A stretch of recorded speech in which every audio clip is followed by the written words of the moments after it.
आइए, आपका स्वागत है एक और कक्षा में जिसमें आज हम परिमेय संख्याओं को गुणा करना सीखेंगे। परिमेय संख्याओं को गुणा करने को अंग्रेजी में आप multiplication of to rational numbers भी बोलते हैं, जहां परिमेय संख्याओं का अर्थ है रैशनल नंबर्स और गुणा का मतलब है मल्टीप्लिकेशन। तो आपके साथ ऐसी बहुत सारी सिचुएशन हो सकती है, ऐसी बहुत सारे केस हो सकते हैं जहां पर आपको दो परिमेय संख्याओं को गुणा करना हो। उदाहरण स्वरूप अगर मैं यहाँ पर देखूं तो आपको दो नंबर दिए गए हैं 2 डिवाइडेड बाय 9 2/9 और 5/8 5 डिवाइडेड बाय 8। आपको ये कहा गया है कि आप इनका मल्टीप्लिकेशन या इनको गुणा कर सकते हैं क्या। तो इस स्थिति में जब आपको कभी भी इस तरह के दो नंबर हों जिसमें अगर आप देखें तो ये परिमेय संख्याएं हैं, दोनों नंबर ही अपने आप में एक परिमेय संख्या है और आपको कहा गया है कि क्या आप इनको गुणा या मल्टीप्लाई कर सकते हैं। अगर मुझे कभी भी ऐसी स्थिति मिले तो इसमें मुझे सिंपल काम करना होता है, बहुत ही सहज है ये। इसमें आप क्या करेंगे कि जो पहली संख्या का ऊपर वाला भाग है जिसको आप न्यूमरेटर भी बोलते हैं, अगर हम देखें तो इसमें न्यूमरेटर 2 है, अदरवाइज 2 है, इसको हम पहली संख्या जो दूसरे परिमेय संख्या की है, दूसरे उसका न्यूमरेटर है, इससे हम गुणा या मल्टीप्लाई कर देंगे, यानी 2 मल्टीप्लाइड बाय 5, राइट। तो पहले का जो न्यूमरेटर था उसे हमने दूसरे के न्यूमरेटर से मल्टीप्लाई या गुणा कर दिया। ठीक इसी तरह से जो दूसरे नंबर का डिनोमिनेटर या निचला हिस्सा है, इसको हम 9 को गुणा करेंगे दूसरे नंबर से, दूसरे नंबर के डिनोमिनेटर यानी उसके निचले भाग से, 9 मल्टीप्लाइड बाय 8। अगर आप इन दोनों को अब गुना करें 2 इंटू 5, 2 मल्टीप्लाइड बाय 5 या 2 गुना 5 आपको 10 देगा, यानी 10 देगा। अगर आप 9 को 8 से मल्टीप्लाई करते हैं तो ये आपको 72 देगा। अब अगर मैं देखूं तो ये दोनों नंबर 2 से डिवाइड हो सकते हैं। मुझे अगर इसको और सिंपल करना है तो मैं इसको और इसको दोनों को 2 से डिवाइड कर दूंगा। 10 डिवाइडेड बाय 2 ये आपको 5 देगा, यानी 5। 72 डिवाइडेड बाय 2 ये आपको 36 देगा। तो यानी मेरा आंसर होगा 5 डिवाइड बाय 36। ये एक परिमेय संख्या है। अगर आप देखें, जब मैंने एक परिमेय संख्या को दूसरी परिमेय संख्या से मल्टीप्लाई किया, यानी एक रैशनल नंबर को दूसरे रैशनल नंबर से मल्टीप्लाई किया, तो मेरा आंसर एक और नंबर आया जो कि खुद भी एक रैशनल नंबर है। रैशनल नंबर की क्या क्वालिटी होती है, हम उसको लिखते हैं P डिवाइड बाय Q, जहां पे P और Q इंटेजर होते हैं और Q 0 नहीं होता। अगर आप इस दोनों केसेस में देखें तो हमारे P की वैल्यू 5 है, Q की वैल्यू हमारी 36 है, यानी 36, और Q की वैल्यू 0 नहीं है, तो ये भी एक रैशनल नंबर है।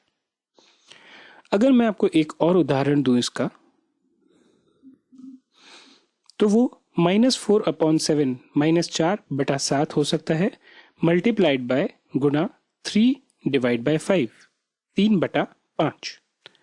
अगर मुझे इन दो परिमेय संख्याओं का मल्टीप्लिकेशन करना है, इन्हें आपस में गुणा करना है, तो उसके लिए भी मुझे वही प्रोसीजर, वही पद्धति इसका इस्तेमाल करना होगा जो मैंने पिछले वाले में की। हमारे पिछले और इस उदाहरण में केवल एक ही फर्क है कि वहां पर दोनों नंबर जो थे वो प्लस प्लस थे। इस उदाहरण में पहला नंबर जो है वो -4 डिवाइड बाय 7 यानी -4/7 है और दूसरा नंबर जो है वो प्लस है। इसमें भी हमारा जो प्रक्रिया है इसको सॉल्व करने की वो सेम रहेगी। हम क्या करेंगे, हम पहले नंबर का जो न्यूमरेटर यानी ऊपर का भाग है उसको एज इट इज लिख देंगे। इस नंबर को हम गुणा करेंगे ऊपर वाले भाग से दूसरी परिमेय संख्याएं के, जो कि 3 है, ठीक है। इसी तरह जो पहले वाले परिमेय संख्या यानी रैशनल नंबर का डिनोमिनेटर है, निचला भाग है, उसको हम लिख देंगे और इसको गुणा करेंगे हम दूसरे वाले रैशनल नंबर के डिनोमिनेटर यानी 5 से। ऐसा करने से मुझे 4 मल्टीप्लाइड बाय 3 4 गुना 3 12 और 7 मल्टीप्लाइड बाय 5 35 7/5 35। लेकिन इसमें हमें एक चीज का और ध्यान रखना है कि हमारा एक माइनस का साइन था जो हमने अभी नहीं लगाया। तो अगर मैं देखूं इस पूरे नंबर पे हम बाहर माइनस का साइन लगा सकते हैं और सेम चीज बिल्कुल एग्जैक्टली वही बात हमें यहाँ पर भी करनी होगी। तो हमने माइनस का साइन यहाँ पर लगा दिया और इस तरह जो मेरा आंसर है वो आ गया। इन दोनों उदाहरणों को सॉल्व करने के बाद मैं आपसे एक बात कहना चाहूँगा, वो ये कि जब भी आप दो परिमेय संख्याओं का गुना करते हैं, उनका मल्टीप्लिकेशन करते हैं, जो उसका उत्तर आता है वो भी एक परिमेय संख्या ही होती है।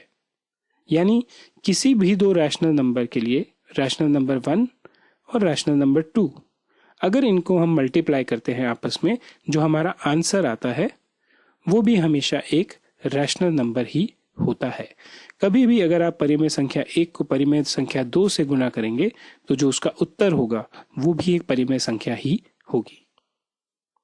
मुझे उम्मीद है ये वीडियो आपको सहयोग देगा आपके कार्य में, आपकी कक्षा में चीज़ें समझने में। अगर आपको लगता है कि हम इसे और सुधार सकते हैं तो कृपया अपने सुझाव हमें ज़रूर लिखें। यदि आपके पास इंटरनेट की कमी है, आप इसको डाउनलोड करना चाहें तो आप इस वीडियो पे यहाँ पर क्लिक करके इसको डाउनलोड कर सकते हैं।